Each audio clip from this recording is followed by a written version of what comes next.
بسم اللہ الرحمن الرحیم۔ السلام علیکم ورحمۃ اللہ وبرکاتہ۔ محترم دوستو، اللہ رب العزت نے قرآن مجید فرقان حمید میں ارشاد فرمایا، انما یرید اللہ لیذھب عنکم الرجس اہل البیت ویطہرکم تطہیرا۔ بے شک اللہ یہی چاہتا ہے کہ اے رسول صلی اللہ علیہ وآلہ وسلم کے اہل بیت تم سے ہر قسم کے گناہ کا میل اور شک و نقص کی گر تک دور کر دے اور تمہیں کامل طہارت سے نواز کر بالکل پاک صاف کر ڈالے۔ ناظرین گرامی، حضور نبی کریم صلی اللہ علیہ وسلم نے کئی مرتبہ ائمہ اہل بیت علیہم السلام کی فضیلت بیان فرمائی۔ خود نبی علیہ الصلوۃ والسلام نے خطبہ حجۃ الوداع میں ارشاد فرمایا، لوگو بلا شبہ میں تم میں دو چیزیں چھوڑے جا رہا ہوں، اگر تم انہیں پکڑے رہو گے تو کبھی گمراہ نہیں ہوگے۔ وہ چیزیں اللہ کی کتاب اور میری اطرت یعنی میری اہل بیت ہیں۔ رسول اللہ صلی اللہ علیہ وسلم کی اہل بیت اطہار میں 12 اماموں کا ذکر خاص طور پر کیا جاتا ہے۔ آج کی ویڈیو میں ہم آپ کو یہ بتائیں گے کہ وہ 12 امام کون ہیں اور کون ہوں گے اور ان کی شہادت کیسے ہوئی۔ صرف اتنی سی گزارش ہے کہ اس ویڈیو کو سکپ کیے بغیر آخر تک ضرور دیکھیے گا۔ محترم دوستو، حضرت امام مولا علی علیہ السلام حضرت امام علی علیہ السلام 13 رجب 30 عام الفیل بروز جمعہ ہجرت نبوی صلی اللہ علیہ وسلم سے 23 سال قبل حضرت فاطمہ بنت اسد رضی اللہ تعالی عنہا کے بطن اطہر سے با اختلاف روایات خانہ کعبہ کے اندر پیدا ہوئے۔ جناب علی علیہ السلام کی پیدائش کی خوشی سب سے زیادہ رسول کائنات صلی اللہ علیہ وسلم کو ہوئی۔ جب رسول خدا صلی اللہ علیہ وسلم کو معلوم ہوا تو آپ علیہ السلام نے اپنے چچا زاد بھائی کو گود میں اٹھا لیا۔ آپ رضی اللہ تعالی عنہ رسول خدا صلی اللہ علیہ وسلم کے چچا جناب ابو طالب کے صاحبزادے ہیں۔ حضرت امام علی علیہ السلام 10 یا 11 سال کی عمر میں اسلام قبول کرنے والے سب سے پہلے مسلمان ہیں۔ اسلام میں شامل اور عشرہ مبشرہ بیت رضوان اصحاب بدر واحد میں سے بھی تھے، بلکہ تمام جنگوں میں ان کا کردار سب سے نمایاں تھا، اور خاص طور پر جنگ خیبر جو کہ کئی دن تک جاری رہنے کے باوجود فتح حاصل نہیں ہو رہی تھی کہ جناب مولا علی علیہ السلام کو بلایا گیا اور فتح کا علم جناب حیدر کرار شیر خدا حضرت علی کرم اللہ وجہہ الکریم کو سپرد کیا گیا، اور پھر جناب علی علیہ السلام نے ایسی فتح حاصل کی کہ آج بھی اگر کفر کے ایوانوں میں جناب علی علیہ السلام کا نعرہ بلند کیا جائے تو دیواریں کانپنے لگ جاتی ہیں۔ ان کی ساری ابتدائی زندگی حضور علیہ السلام کے ساتھ ساتھ گزری ہے۔ وہ واحد صحابی ہیں جنہوں نے کسی جنگ میں بھی رسول خدا صلی اللہ علیہ وسلم کو کبھی تنہا نہیں چھوڑا تھا۔ رسول اللہ صلی اللہ علیہ وسلم نے انہیں دنیا اور آخرت میں اپنا بھائی قرار دیا اور دیگر صحابہ کے ساتھ ان کو بھی جنت اور شہادت کی موت کی خوشخبری دے رکھی تھی۔ محترم دوستو، اسلام قبول کرنے کے بعد حضرت علی کی زندگی کے 13 سال مکہ معظمہ میں بسر ہوئے، چونکہ وہ رات دن سرور کائنات صلی اللہ تعالی علیہ وسلم کے ساتھ رہتے تھے، اس لیے مشورہ کی مجلسوں میں، تعلیم و تربیت کے مجمعوں میں، کفار و مشرکین کی مباحثوں میں اور معبود حقیقی کی پرستش اور عبادت کے موقع پر غرض ہر قسم کی صحبتوں میں سرور کائنات صلی اللہ تعالی علیہ وسلم کے ساتھ ساتھ شریک رہے۔ دوستو، 2 ہجری میں حضرت سرور کائنات صلی اللہ علیہ وسلم نے ان کو دامادی کا شرف بخشا، یعنی اپنی محبوب ترین صاحبزادی سیدۃ النساء حضرت فاطمہ زہرا سلام اللہ علیہ سے نکاح کر دیا۔ نکاح کے تقریباً 10 یا 11 ماہ بعد باقاعدہ رخصتی ہوئی۔ اس وقت تک حضرت علی ابن ابی طالب رسول اللہ صلی اللہ علیہ وسلم کے ساتھ ہی رہتے تھے۔ سیدہ جنت حضرت فاطمہ زہرا کے بعد جناب علی المرتضی شیر خدا رضی اللہ تعالی عنہ نے مختلف اوقات میں متعدد شادیاں کی اور ان سے نہایت کثرت کے ساتھ اولاد پیدا ہوئی۔ 10 ہجری میں حضرت صلی اللہ علیہ وسلم نے آخری حج کیا اور حضرت علی ابن ابی طالب بھی یمن سے آ کر اس یادگار حج میں شریک ہوئے، اور اسی یادگار حج سے واپسی پر رسول کائنات نے ایک اور جامع خطبہ مقام غدیر خم پر دیا، جس میں جناب رسول اللہ صلی اللہ علیہ وسلم نے ارشاد فرمایا کہ سن لو، جس کا میں مولا ہوں اس کا علی مولا ہے۔ دوستو، حضرت عثمان بن عفان کی شہادت کے بعد 3 دن تک مسند خلافت خالی رہی۔ اس عرصہ میں لوگوں نے حضرت علی کرم اللہ وجہہ الکریم سے اس منصب کے قبول کرنے کے لیے سخت اصرار کیا۔ انہوں نے پہلے اس بارے گراں کو اٹھانے سے انکار کر دیا، لیکن آخر میں مہاجرین و انصار صحابہ کے اصرار سے مجبور ہو کر یہ اٹھانا پڑا، اور اس واقعہ کے تیسرے دن 21 ذی الحج 2 شنبہ کے دن مسجد نبوی میں حضرت علی کرم اللہ وجہہ الکریم کے دست اقدس پر بیعت ہوئی۔ آپ 35 ہجری سے 40 ہجری تک کا عرصہ مسلمانوں کے خلیفہ بھی رہے۔ حضرت علی کرم اللہ وجہہ الکریم کی خلافت کا پورا زمانہ خانہ جنگی اور شورش کی نظر ہوا، اور اس 5 سالہ مدت میں آپ کو ایک لمحہ بھی سکون و اطمینان کا نصیب نہ ہوا۔ حضرت علی کرم اللہ وجہہ الکریم کو عبد الرحمن ابن ملجم نامی ایک خارجی نے ایک قطام نامی عورت سے شادی کے لالچ میں شہر کوفہ میں نماز کے دوران زہر آلود تلوار سے شہید کر دیا تھا۔ خارجیت کے فتنے کے عروج کی وجہ سے آپ علیہ السلام کی قبر انور کو اس وقت خفیہ رکھا گیا۔ کافی عرصہ بعد قبر انور کو ظاہر کر دیا گیا تھا۔ نمبر 2، حضرت امام حسن علیہ السلام۔ ناظرین گرامی، حضرت امام حسن علیہ السلام 12 ائمہ کرام میں دوسرے امام ہیں۔ رسول خدا صلی اللہ علیہ وسلم کے گھر میں آپ کی پیدائش اپنی نوعیت کی پہلی خوشی تھی۔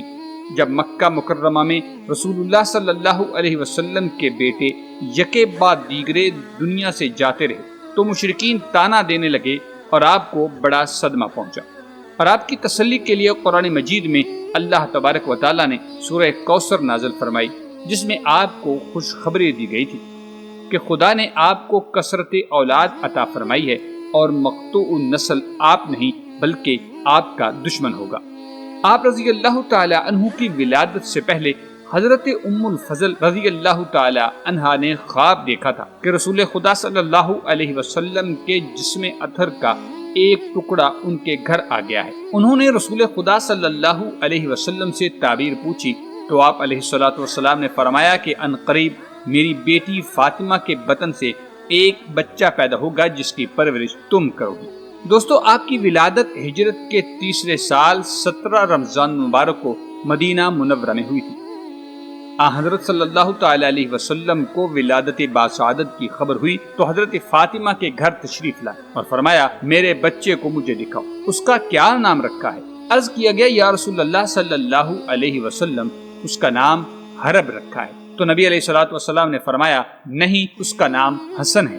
آپ کی پیدائش کے 7ویں دن عقیقہ کیا اور 2 مینڈوں کی قربانی کر کے سر کے بال اتروائے اور ان کے ہم وزن چاندی خیرات کر دی۔ دوستو، حضرت امام حسن رضی اللہ تعالی عنہ شکل و صورت میں نبی کریم علیہ الصلوۃ والسلام کے مشابہ تھے۔ ایک مرتبہ حضرت ابوبکر صدیق رضی اللہ تعالی عنہ عصر کی نماز پڑھ کر نکلے، جناب علی بن ابی طالب بھی ساتھ تھے۔ راستہ میں حضرت حسن کھیل رہے تھے۔ حضرت ابوبکر صدیق رضی اللہ تعالی عنہ نے اٹھا کر کندھے پر بٹھا لیا اور فرمایا قسم ہے یہ نبی کریم علیہ الصلوۃ والسلام کے مشابہ ہیں۔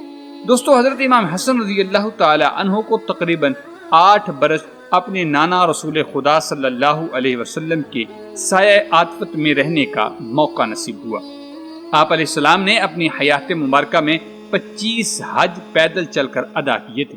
سن 50 ہجری میں حضرت امام حسن علیہ السلام کو کسی نے زہر دے دیا تھا، اور زہر اس قدر سخت اور سریع الاثر تھا کہ امام حسن علیہ السلام کے کلیجے کے ٹکڑے ٹکڑے ہو گئے تھے اور خون کی الٹیوں میں گوشت کے لوتھڑے آنے لگے تھے۔ جب حالت زیادہ نازک ہوئی تو حضرت حسین کو بلا کر ان سے واقعہ بیان کیا۔ انہوں نے زہر دینے والے کا نام پوچھا تو فرمایا نام پوچھ کر کیا کرو گے؟ عرض کیا قتل کروں گا۔ فرمایا اگر میرا خیال صحیح ہے تو خدا بہتر بدلہ لینے والا ہے، اور اگر غلط ہے تو میں نہیں چاہتا کہ میری وجہ سے کوئی ناکردہ گناہ کی پاداش میں پکڑا جائے، اور زہر دینے والے کا نام بتانے سے انکار کر دیا۔ اس لیے یہ کہنا کہ زہر آپ کی زوجہ نے دیا تھا انتہائی نامناسب معلومات ہے۔ آخر کار اس زہر کی وجہ سے ماہ ربیع الاول سن 50 ہجری میں امام علی مقام امام حضرت حسن رضی اللہ تعالی عنہ کی شہادت ہوئی۔ نمبر 3، حضرت امام حسین علیہ السلام۔ محترم دوستو، امام علی مقام امام حسین علیہ السلام کی ولادت 5 شعبان المعظم 4 ہجری کو حضرت علی کرم اللہ وجہہ الکریم اور سیدۃ النساء فاطمہ الزہرا سلام اللہ علیہا کے گھر مدینہ منورہ میں ہوئی۔ آپ کا اسم مبارک حسین رکھا گیا تھا۔ حضرت سیدنا امام حسین رضی اللہ تعالی عنہ کے بچپن ہی میں آپ کی شہادت کی خبر پھیل گئی تھی۔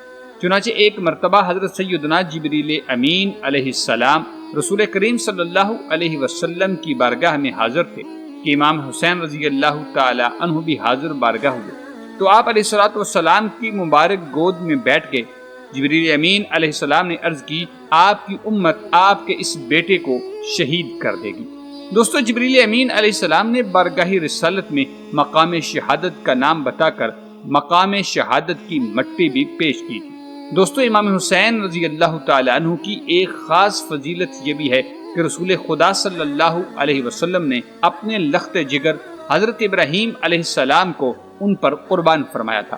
چنانچہ مروی ہے کہ ایک روز حضور پر نور شاف یوم النشور صلی اللہ علیہ وسلم کے دائیں زانو مبارک پر امام حسین اور بائیں پر حضور اکرم صلی اللہ علیہ وسلم کے صاحبزادے حضرت ابراہیم رضی اللہ تعالی عنہ بیٹھے تھے۔ حضرت جبرائیل علیہ السلام نے حاضر ہو کر عرض کی کہ ان دونوں کو اللہ پاک حضور کے پاس اکٹھا نہ رکھے گا، ایک کو اختیار فرما لیجیے۔ حضور نبی کریم صلی اللہ تعالی علیہ وسلم نے امام حسین علیہ السلام کی جدائی گوارا نہ فرمائی۔ 3 دن کے بعد حضرت ابراہیم رضی اللہ تعالی عنہ کا وصال ہو گیا تھا۔ اس واقعے کے بعد حضور نبی کریم صلی اللہ علیہ وسلم جب آپ کو آتا دیکھتے تو بوسہ دیتے، سینے سے لگا لیتے اور فرماتے، فدیت من فدیتہ بابن ابراہیم، یعنی میں اس پر قربان کہ جس پر میں نے اپنے بیٹا ابراہیم قربان کیا ہے۔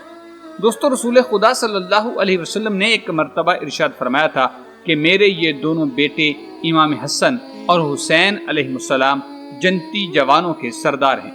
امام حسین علیہ السلام کے حوالہ سے رسول خدا صلی اللہ علیہ وسلم نے ارشاد فرمایا، حسین مجھ سے ہے اور میں حسین سے ہوں۔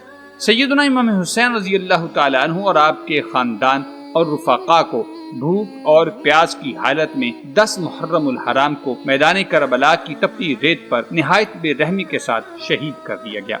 نمبر 4، حضرت امام زین العابدین علیہ السلام۔ دوستو، حضرت علی ابن حسین جنہیں امام زین العابدین اور امام سجاد کے نام سے بھی جانا جاتا ہے، حضرت امام حسین علیہ السلام کے صاحبزادے اور چوتھے امام ہیں۔ حضرت سیدنا امام زین العابدین علی بن حسین رضی اللہ تعالی عنہ کی ولادت 38 ہجری میں مدینہ المنورہ میں ہوئی۔ کثرت عبادت کے سبب آپ کا لقب سجاد زین العابدین مشہور ہو گیا۔ آپ رضی اللہ تعالی عنہ نے 2 سال تک اپنے دادا حضور حضرت سیدنا علی المرتضی شیر خدا رضی اللہ تعالی عنہ کی آغوش عاطفت میں پرورش پائی۔ پھر 10 سال اپنے تایا جان حضرت امام حسن کے زیر سایہ رہے اور تقریباً 11 سال اپنے والد ماجد حضرت سیدنا امام حسین کی زیر نگرانی تربیت پا کر علوم معرفت کی منازل طے کی۔ آپ رضی اللہ تعالی عنہ جب وضو کرتے تو خوف کے مارے آپ کے چہرے کا رنگ زرد ہو جاتا تھا۔ گھر والے دریافت کرتے، یہ وضو کے وقت آپ کو کیا ہو جاتا ہے؟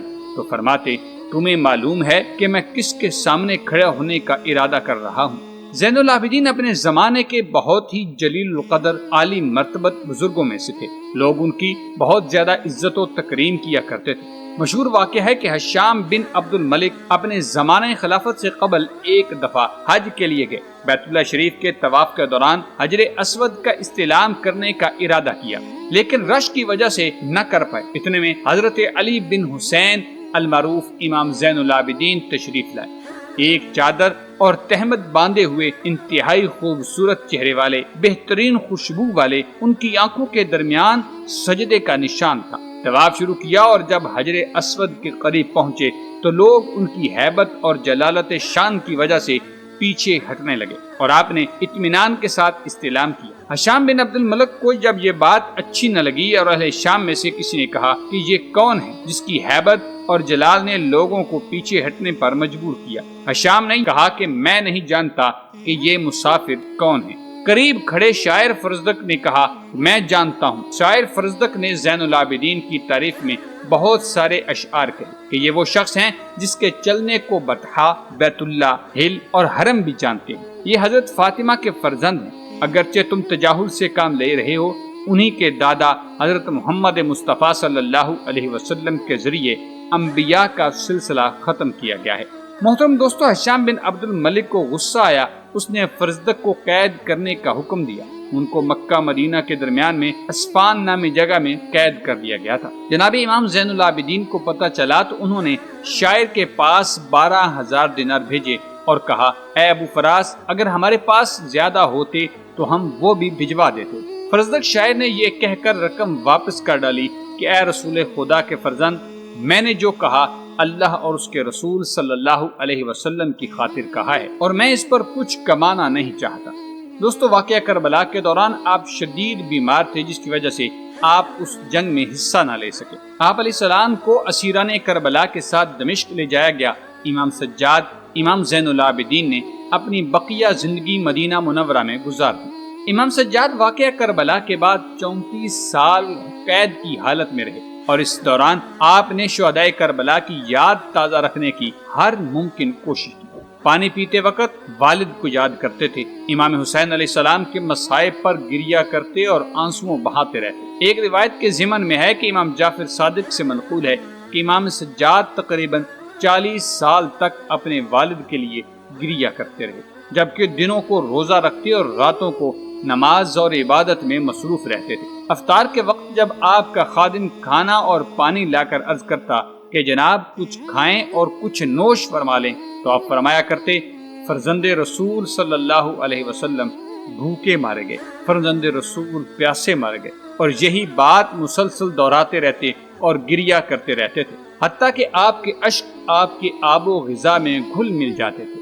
دوستو، آپ رضی اللہ تعالی عنہ کو عباسی خلیفہ ولید بن عبد الملک کی طرف سے زہر دیا گیا تھا، جس کی وجہ سے آپ کی شہادت واقع ہوئی۔ نمبر 5، محترم دوستو، حضرت امام محمد باقر علیہ السلام امام زین العابدین کے فرزند اور 5ویں امام ہیں۔ صفر 57 ہجری میں مدینہ میں پیدا ہوئے۔ اس حساب سے ان کے جد بزرگوار حضرت امام حسین علیہ السلام کی شہادت کے وقت ان کی عمر مبارک 3 برس تھی۔ آپ کا نام اپنے جد بزرگوار حضرت رسول خدا صلی اللہ علیہ وسلم کے نام پر محمد رکھا گیا، اور باقر آپ کا لقب تھا، اسی وجہ سے محمد باقر کے نام سے مشہور ہوئے۔ 12 اماموں میں سے یہ آپ ہی کی خصوصیت تھی کہ آپ کا سلسلہ ماں اور باپ دونوں طرف سے رسول خدا صلی اللہ علیہ وسلم تک پہنچتا ہے۔ داتا آپ کے سید الشہداء حضرت امام حسین تھے، جو رسول خدا صلی اللہ علیہ وسلم کے چھوٹے نواسے تھے، اور والدہ آپ کی ام عبداللہ فاطمہ بنت حسن رضی اللہ تعالی عنہ،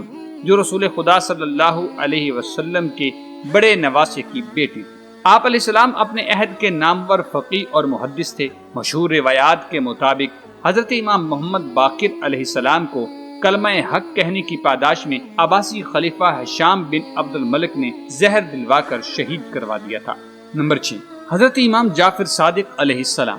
دوستو، حضرت امام جعفر صادق علیہ السلام چھٹے امام اور حضرت امام محمد باقر کے فرزند ہیں۔ 17 ربیع الاول سن 80 ہجری بمطابق 20 اپریل 702 عیسوی کو آپ کی ولادت مدینہ منورہ میں ہوئی۔ آپ کا نام جعفر اور کنیت ابو عبداللہ اور لقب صادق تھا۔ 12 برس آپ نے اپنے جد بزرگوار امام زین العابدین کے زیر سایہ تربیت پائی۔ سن 95 ہجری میں 12 برس کی عمر میں امام زین العابدین کا سایہ سر سے اٹھ گیا۔ اس کے بعد 19 برس آپ نے اپنے والد امام محمد باقر کے دامن تربیت میں گزارے۔ یہ وہ وقت تھا جب سیاست بنی امیہ کی بنیادیں ہل چکی تھی، اور امام محمد باقر کی طرف فیوز علمی حاصل کرنے کے لیے عوام الناس رجوع کر رہی تھی۔ آپ علیہ السلام بہت بڑے عالم دین، فقیہ اور محدث تھے۔ والد امام باقر علیہ السلام کی شہادت کے بعد امامت کی ذمہ داریاں امام جعفر صادق پر عائد ہوئی تھیں۔ اس وقت دمشق میں ہشام بن عبد الملک کی سلطنت تھی۔ امام جعفر صادق خاموشی کے ساتھ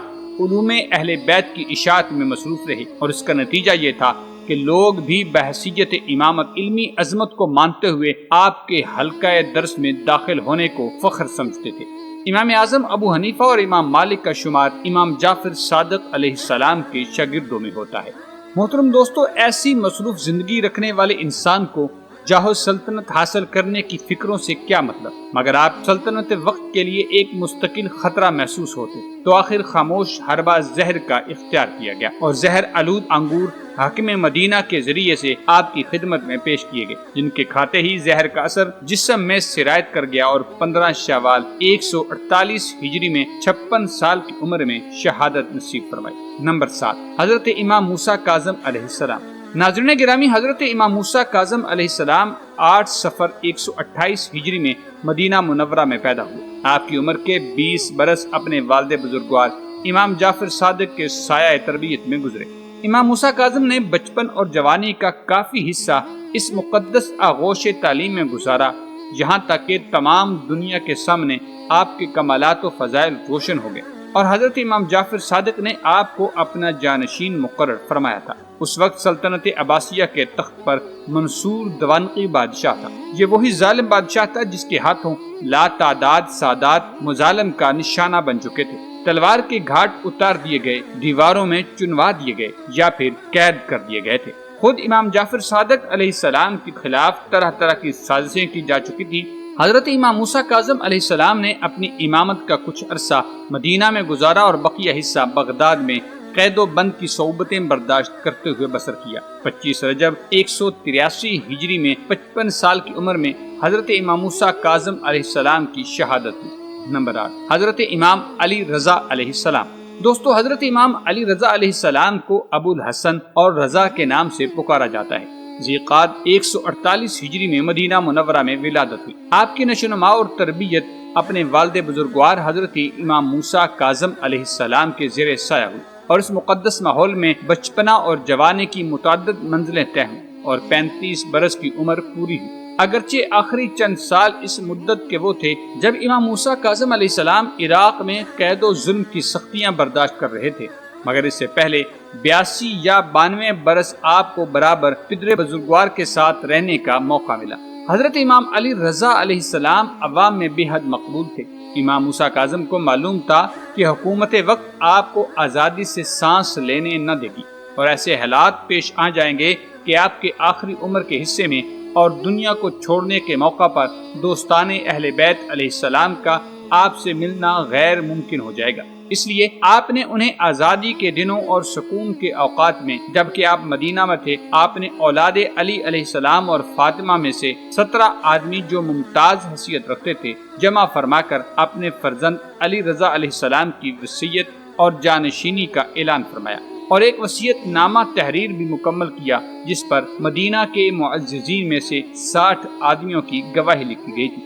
جب امامت کی ذمہ داری آپ کی طرف منتقل ہوئی، یہ وہ وقت تھا جب بغداد میں ہارون الرشید تخت خلافت پر تھا اور بنی فاطمہ کے لیے حالات بہت ناسازگار تھے۔ آخرکار جب ہارون کے بیٹے مامون رشید کا وقت آیا تو وہ بھی آپ علیہ السلام کی شہرت سے انتہائی ناخوش تھا، اور آخر امام علیہ السلام کی جان لینے کے درپے ہو گیا، اور وہی خاموش حربہ جو سابقہ ائمہ کے ساتھ بہت دفعہ استعمال کیا جا چکا تھا کام میں لایا گیا۔ بطور تحفہ امام علیہ السلام کے سامنے پیش کیے گئے انگوروں میں زہر ملا کر دیا گیا تھا، اور اس کے اثر سے 17 صفر 302 ہجری میں حضرت امام علی رضا علیہ السلام کی شہادت ہوئی۔ نمبر 9، حضرت امام محمد تقی علیہ السلام۔ ناظرین، حضرت امام محمد تقی علیہ السلام کا اصل نام محمد، کنیت ابو جعفر اور لقب جواد تھا۔ 5 رمضان 195 ہجری کو مدینہ منورہ میں پیدا ہوئے۔ آپ کے والد حضرت امام علی رضا علیہ السلام اور والدہ گرامی کی کنیت ام البنین اور لقب طاہرہ تھا۔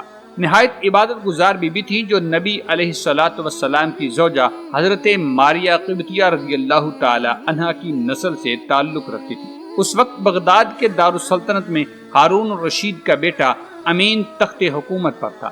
یہ ایک حسرت ناک واقعہ ہے کہ امام محمد تقی علیہ السلام کو نہایت کم سنی ہی کے زمانے میں مصائب اور پریشانیوں کا مقابلہ کرنے کے لیے تیار ہونا پڑا۔ آپ کی عمر مبارک ابھی 5 برس تھی جب حضرت امام رضا علیہ السلام مدینہ سے خراسان کی طرف سفر کرنے پر مجبور ہوئے، تو پھر زندگی میں باپ کو بیٹے سے ملاقات کا موقع نصیب نہ ہوا۔ شادی کے بعد تقریباً 1 سال تک بغداد میں مقیم رہے۔ حضرت امام تقی علیہ السلام کو خلیفہ المعتصم باللہ کے کہنے پر زہر دے کر شہید کیا گیا۔ نمبر 10، حضرت امام علی نقی علیہ السلام۔ دوستو، حضرت امام علی نقی علیہ السلام کو نقی ہادی اور ابو الحسن ثالث کے القابات سے یاد کیا جاتا ہے۔ آپ علیہ السلام مدینہ منورہ کے سریا نامی محلے میں 214 ہجری میں پیدا ہوئے۔ آپ کی والدہ ماجدہ کا نام سمانہ خاتون تھا۔ حضرت امام علی نقی علیہ السلام کو سامرہ میں 11 سال تک ایک فوجی چھاؤنی میں قید رکھا گیا۔ پھر آخرکار معتز باللہ کے دور میں 3 رجب 254 ہجری کو سامرے میں آپ نے رحلت فرمائی۔ اس وقت آپ کے پاس صرف آپ کے فرزند امام حسن عسکری علیہ السلام موجود تھے۔ آپ انہیں اپنے والد بزرگوار کی تجہیز و تکفین اور نماز جنازہ کے فرائض انجام دیے۔ نمبر 11، حضرت امام حسن عسکری علیہ السلام۔ دوستو، حضرت امام حسن عسکری علیہ السلام امام نقی علیہ السلام کے سب سے بڑے فرزند تھے۔ آپ کی والدہ ماجدہ سلیل خاتون تھی جو عبادت، ریاضت، عفت اور سخاوت کی صفات میں مثالی حیثیت رکھتی تھی۔ آپ علیہ السلام امامت کی 11ویں کڑی ہیں۔ آپ کی ولادت بروز جمعہ 10 ربیع الثانی 232 ہجری بمطابق 3 دسمبر 846 عیسوی کو مدینہ منورہ میں ہوئی۔ بچپن کے 11 سال تقریباً اپنے والد بزرگوار کے ساتھ وطن میں رہے، جس کے لیے کہا جا سکتا ہے کہ زمانہ اطمینان سے گزرا۔ اس کے بعد امام علی نقی علیہ السلام کو سفر عراق درپیش ہوا اور تمام متعلقین کے ساتھ ساتھ امام حسن عسکری علیہ السلام اسی کم سنی کے عالم میں سفر کی زحمتوں کو اٹھا کر سامرا پہنچے۔ یہاں کبھی قید، کبھی آزادی، مختلف دور سے گزرنا پڑا۔ امام حسن عسکری علیہ السلام کی زندگی کا ایک بڑا حصہ اس وقت کے خلیفہ کی جانب سے لگائی گئی پابندیوں میں گزرا ہے۔ خلیفہ المعتمد باللہ نے حضرت امام حسن عسکری علیہ السلام کو زہر دلوا کر شہید کروا دیا تھا۔ نمبر 12، حضرت امام مہدی علیہ السلام۔ محترم دوستو، حضرت امام مہدی علیہ السلام کا ظہور قرب قیامت کی علامات کبریٰ میں ہوتا ہے۔ آپ علیہ السلام کا اسم گرامی محمد اور آپ کے والد کا نام عبداللہ ہوگا۔ آپ علیہ السلام والد کی طرف سے حسنی جبکہ والدہ کی طرف سے حسینی سید ہوں گے۔ حضرت امام مہدی علیہ السلام رمضان المبارک میں خانہ کعبہ میں ظاہر ہوں گے اور لوگ آپ کے دست مبارک پر بیعت کریں گے۔ اس کے بعد غزوہ ہند ہوگا، دجال کا خروج، نزول عیسیٰ علیہ السلام اور یاجوج ماجوج کا نکلنا، یہ سب واقعات پیش آئیں گے۔ حضرت امام مہدی علیہ السلام پوری دنیا پر 7 یا 9 سال تک حکومت فرمائیں گے۔ آپ علیہ السلام کے دور میں زمین عدل و انصاف سے بھر جائے گی اور مسلمانوں کو عروج حاصل ہوگا۔ محترم دوستو، آپ نے جانا کہ بیشتر ائمہ کرام کو زہر دے کر شہید کروا دیا گیا تھا۔ امید کرتے ہیں آپ کو یہ ویڈیو ضرور پسند آئی ہوگی۔ ملتے ہیں ایک نئی ویڈیو کے ساتھ، تب تک کے لیے اللہ نگہبان۔ امید کرتے ہیں کہ آپ کو یہ معلوماتی ویڈیو ضرور پسند آئی ہوگی۔ ایک نئی منفرد اور معلوماتی ویڈیو کے ساتھ دوبارہ حاضر ہوں گے، تب تک کے لیے اللہ نگہبان۔